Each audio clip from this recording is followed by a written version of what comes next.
You say you're tired. But listen, fatigue is what happens after lifting weight, running miles, burning muscle in daylight. What you feel is different. It floods you even while you lie motionless in a quiet room, even when the body is fed and the calendar briefly unclenched. It is the heavy hush that settles after laughter fades, the echo that keeps humming when the music stops.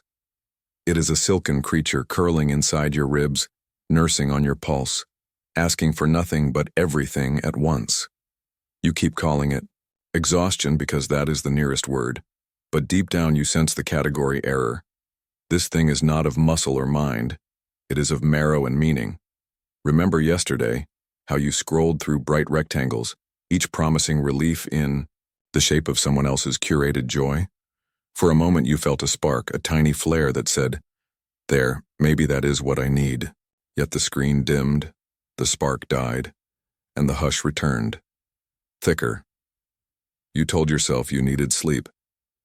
8 hours later you woke, and the hush had been dreaming with you, older, hungrier.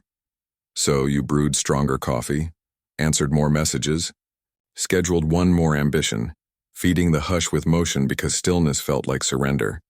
But motion only fanned its appetite. What if I told you the hush is not a malfunction? That it is the rightful soundtrack of a life being lived by something beneath your name? There is an engine older than planets turning your desires like gears. It wants through you, not for you, and every goal you chase is the exhaust it leaves, in the sky of your thoughts. The raise, the kiss, the applause, the perfect morning routine, each a bright balloon floating just ahead, keeping you moving, lungs burning, eyes forward. And when you finally grab one, the rubber shrivels between your fingers. You call that disappointment, but the engine calls it maintenance.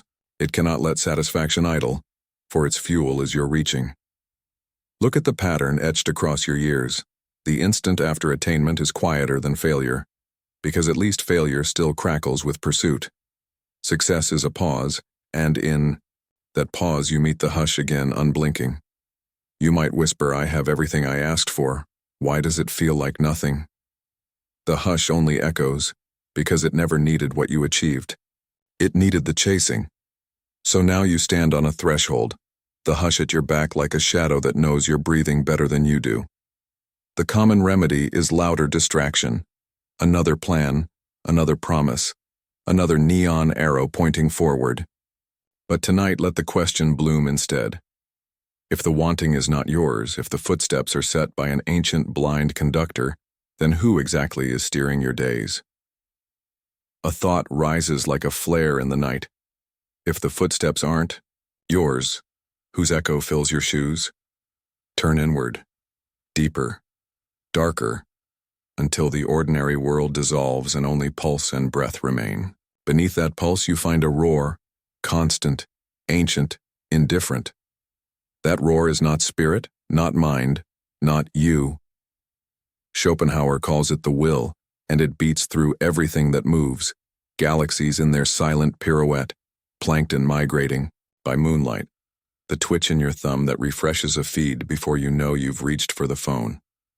The will is hunger without a mouth, yearning without a map. It does not ask whether desire makes sense. It only demands that desire survives. You feel it whenever a notification glows like a false dawn, and your chest sparks before your thoughts catch up.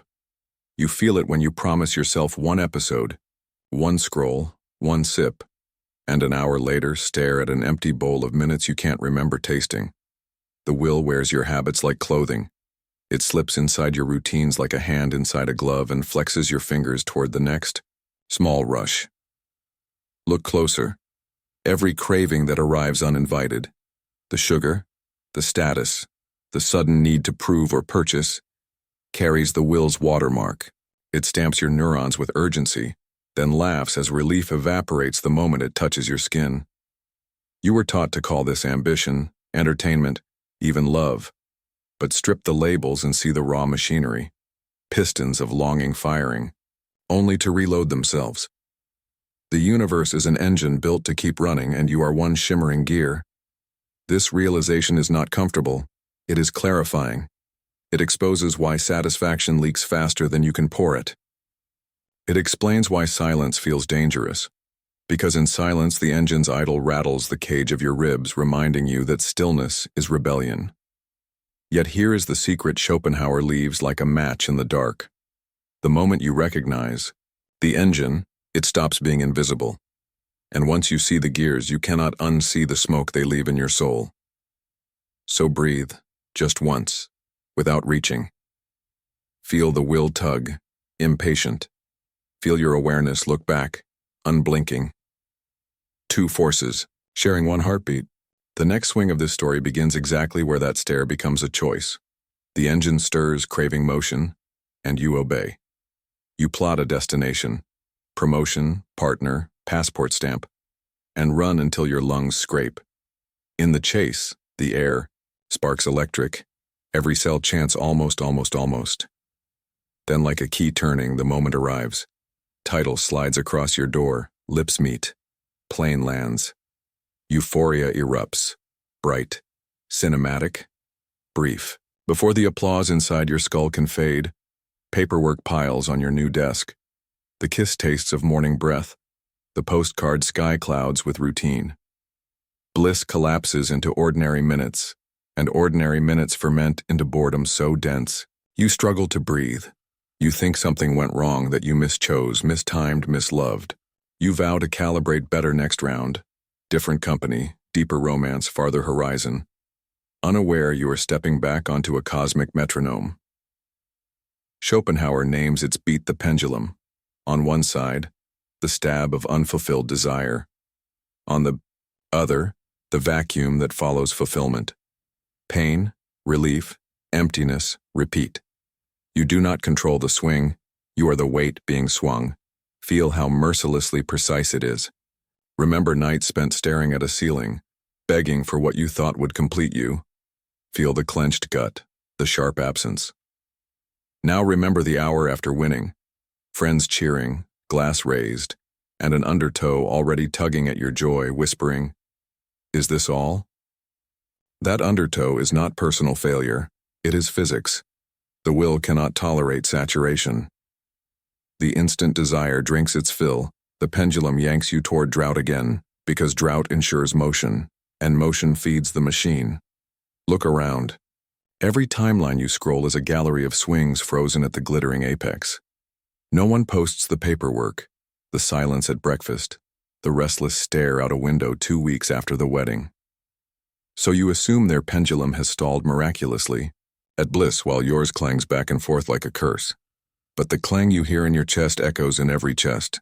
Private despair is public law. The nausea comes from acceleration.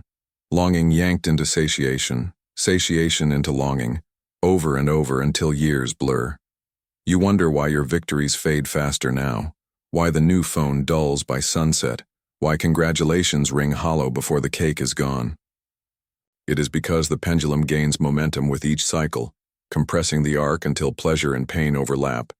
Indistinguishable flashes in the same strobe. Yet notice, a pendulum only swings because it hangs from a fixed point. The clock will keep ticking unless you step outside the clock. That possibility shimmers at the edge of thought.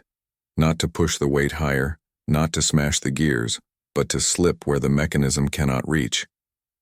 And the doorway to that still point opens the moment you dare to see the pattern without flinching. Listen to the swing one more time. Hear its predictable breath. In that rhythm, a crack of silence widens, ready to be entered.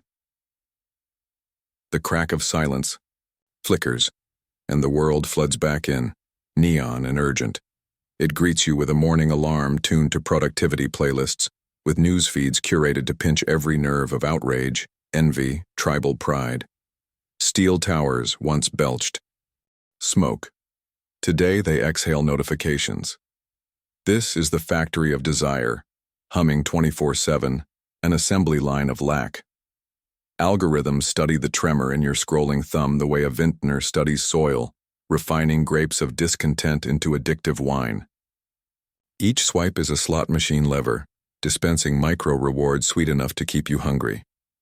Remember when waiting in line meant staring at chipped paint, letting thoughts meander? Now the queue is a battleground. Ads duel for your longing, influencers, auction versions of yourself back to you, polished and expensive. Even your heartbeat data is traded like currency, feeding the will new angles of entry. You are always reachable, which means the will is always reaching. Messages bloom at midnight. Work pings on weekends. Friends expect instant translucence of your life, filtered, captioned, delivered on demand. You answer, because silence feels rude, then wonder why every answered buzz leaves an aftertaste of depletion. Productivity gurus preach optimization. Wake at 5 fast 16 hours, batch emails, monetize hobbies, until rest itself becomes another item to maximize. You perform self-care the way a factory resets machinery during off hours. Briefly, efficiently, so output can resume. But the more optimized you become, the more invisible you feel. A ghost gliding through checklists too streamlined to touch. Your calendar is stuffed, yet your chest is hollow. The world can reach you in a second, yet no one seems to arrive where you actually live. Scroll deeper and the feed shifts from products to people. Tearful confessions, outrage montages, tragedies looped with ambient piano. Emotional pornography. Intimacy, without intimacy, offers catharsis for rent. You cry, but the tears evaporate before they cool your skin. The screen replaces them with a meme, a sale, a new catastrophe. Your nervous system ping-pongs from empathy to impulse buy, never given the dignity of completion. Feel how that fragmentation shreds the fabric of selfhood until you mistake stimulation for aliveness. Schopenhauer warned that culture would amplify the will, but he could not have imagined code that predicts your loneliness to sell you a midnight delivery of sugar and streaming. He did not foresee likes as currency, nor the glow of blue light rehearsing sunrise in your bedroom ceiling. The will is ancient, yes, yet listen to its volume now. How it roars through fiber optic veins, how it prints desire at industrial scale. You carry a cathedral of craving in your pocket, and every time you touch it, the pendulum accelerates. Pause. Hear the machinery clank in the distance even while you sit perfectly still. If the will is primordial, why does it feel louder than ever? Because modernity wrapped it in mirrors and microphones, magnifying every whisper into a marching order. But a magnified echo is still an echo. And recognizing an echo is the first hint that another, quieter voice might be waiting beneath the noise. Inside that echo chamber of amplified craving, one note rings sweetest, the note we call hope. It drifts through you like sunlight through stained glass, coloring the dust of daily life with promises. Tomorrow, you will finally rest. Next month, love will feel like the first page of a novel. One more achievement, one more healing ritual, and you will wake inside the life you keep rehearsing in your head. Hope feels gentle, almost holy. But Schopenhauer lays it bare. This halo is forged by the very will that wounds you. It stretches desire into the future so you won't notice, the present bleeding beneath your feet. Hope is future tense hunger wearing perfume. It whispers, endure today, paradise is pending, and you bow, grateful, even as you grind your teeth through another gray commute, another restless midnight. You measure mornings in caffeine and countdowns, 6 days to vacation, 3 months to promotion, 5 pounds to confidence. Each countdown disguises the prison bars as calendar squares. Notice how the numbers reset the instant you reach them, spawning fresh zeros. Always a horizon, never a rival. Guilt grows in the gaps. You scroll motivational mantras that insist happiness is a choice, that gratitude alone could bloom you into joy. When joy fails to appear, you blame your attitude, not the architecture. You call yourself ungrateful, lazy, broken. The will applauds. Self-blame keeps the machine oiled. But listen carefully. The defect is not yours. It is embedded in the promise. Happiness, as advertised, is a mirage painted on the far wall of time, receding with every step, because the will cannot survive a satisfied now. Imagine, for a breath, dropping the spoon mid-air, refusing another sip of someday. The flavor that hits your tongue would be stark, mineral, almost bitter, the taste of unseasoned present. No comforting illusion, no sugar glaze of soon, just the room you sit in, the weight of your own heartbeat, The raw fact of existing without narrative armor. Terrifying? Perhaps, but also electrifying, because in that unclothed second, the will loses its favorite bait. So what happens when you stop eating tomorrow and start tasting the present, raw and unseasoned?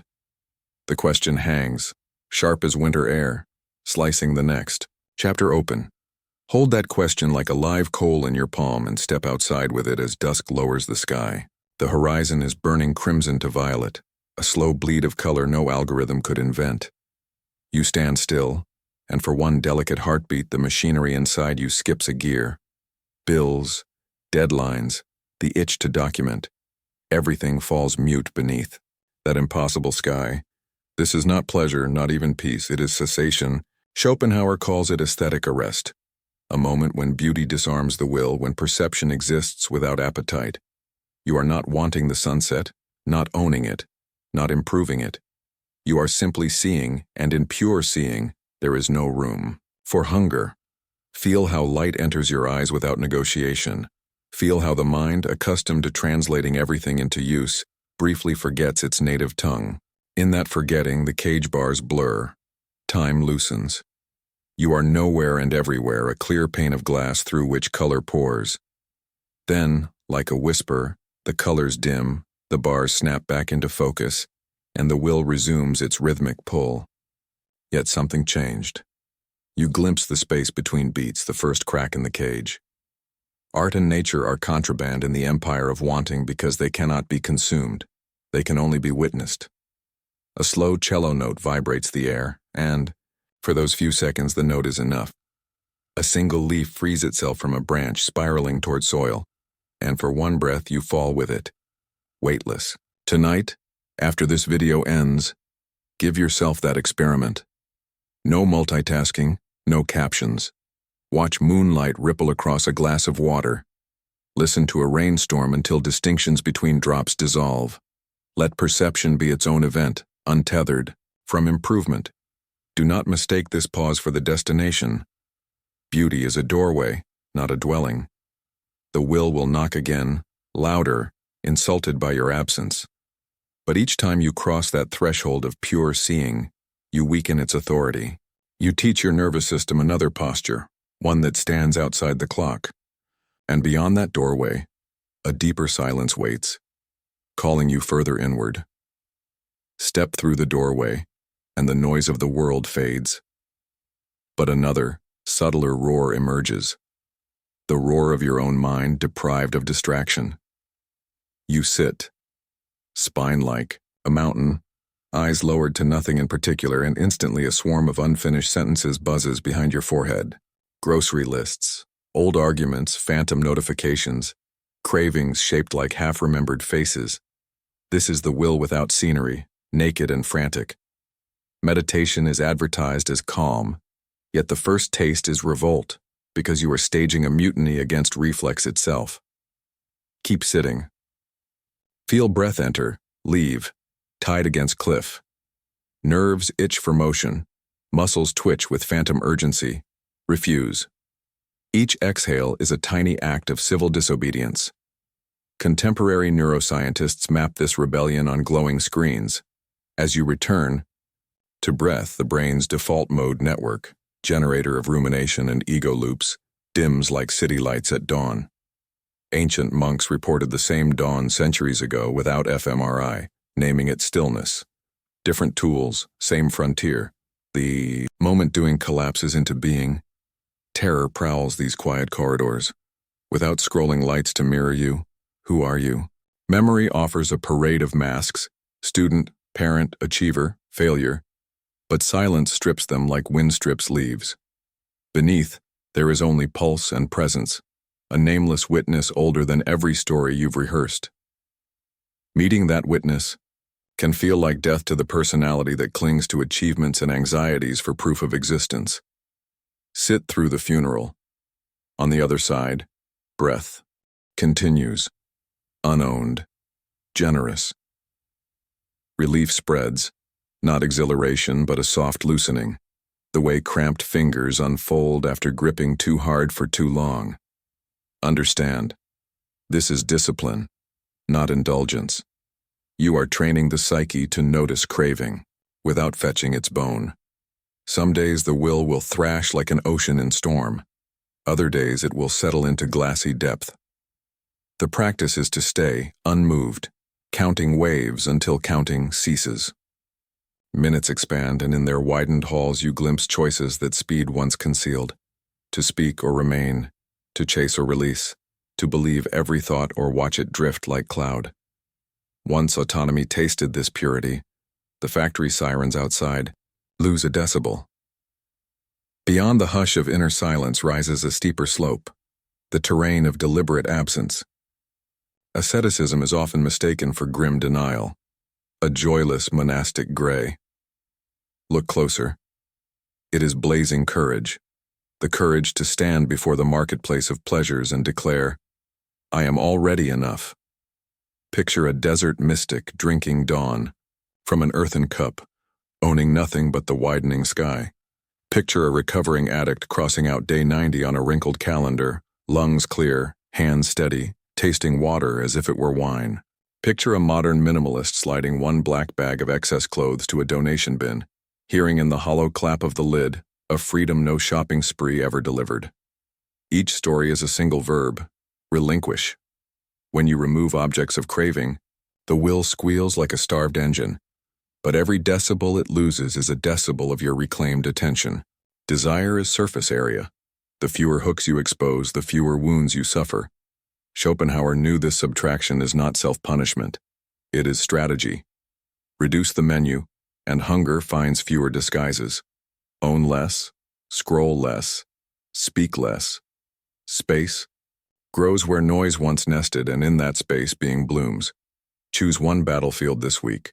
Maybe sugar, maybe gossip, maybe the reflex to check screens between breaths. Do not announce it online.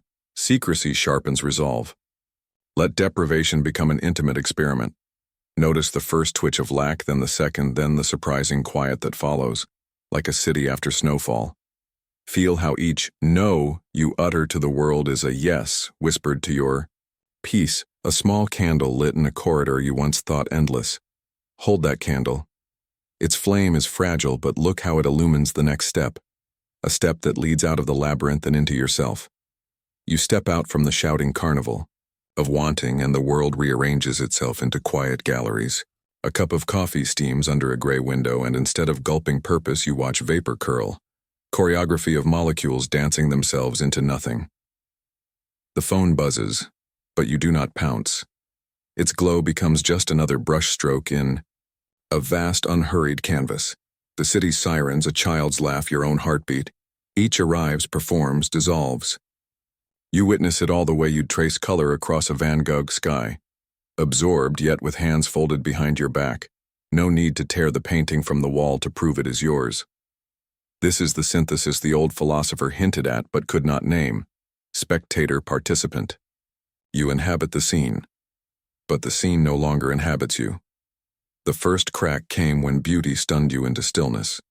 The second widened when silence trained your muscles to unclench. The third broke daylight through the wall when you answered, hunger with mindful austerity. Now the rubble under your feet is every story you once told about how life must go. Faster, higher, more. Without those walls, wind moves freely through you, and even pain is just another weather pattern. Arriving honest, leaving honest. Do not confuse this spaciousness with distance. On the contrary, colors sharpen when you stop chasing them. Taste unfurls on the tongue when you aren't eating the future. People become mysteries again, not mirrors for your insufficiency. Time, once a whip, loosens into a ribbon that twirls in sunlit air. You are empty-handed yet weightless, like a pocket turned inside out to prove it carries nothing but breeze. Remember how you arrived, spiritually jet-lagged, pockets heavy with unmet needs. Feel now the hush pooling in your chest, the subtle pulse of existence asking nothing, promising nothing, simply humming. The spell is broken. The will still hums in distant engines, but it no longer drives your legs. You walk because walking itself is art, each step a brushstroke on the living canvas of dirt and sky. If these words cut a new window in the fortress of your mind, speak your defiance below. Comment. I choose the gallery. Let the world know you will look, breathe, and let go. That single sentence is your first step into the open air, weightless, watching, wholly alive. You've spent your whole life reaching for peace, for purpose, for something to finally feel like enough. You've chased meaning like it was hiding behind the next achievement, the next relationship, the next version of yourself polished just right. But it never lasts. The quiet always cracks. The stillness always shatters. Something in you still wants, and wants, and wants. You try harder. You fix yourself. You learn to breathe better, think clearer, wake earlier. You make promises to finally stop running. But even your stillness is secretly a strategy, another attempt to get somewhere else, to become someone else, and somewhere deep beneath it all, you feel it. The war inside, a subtle tightening in the soul, a constant craving posing as progress. A whisper that says, you are not there yet, but what if there is no there? What if this breath, this moment, this raw, imperfect now, is not the thing you escape from, but the thing you awaken to? This is not a call to rise. This is a call to fall, not into effort, but into awareness, to fall out of the illusion of becoming, to fall into the simplicity of being. You've waited your whole life to feel free, but liberation isn't hiding in a future. It isn't earned. It's remembered.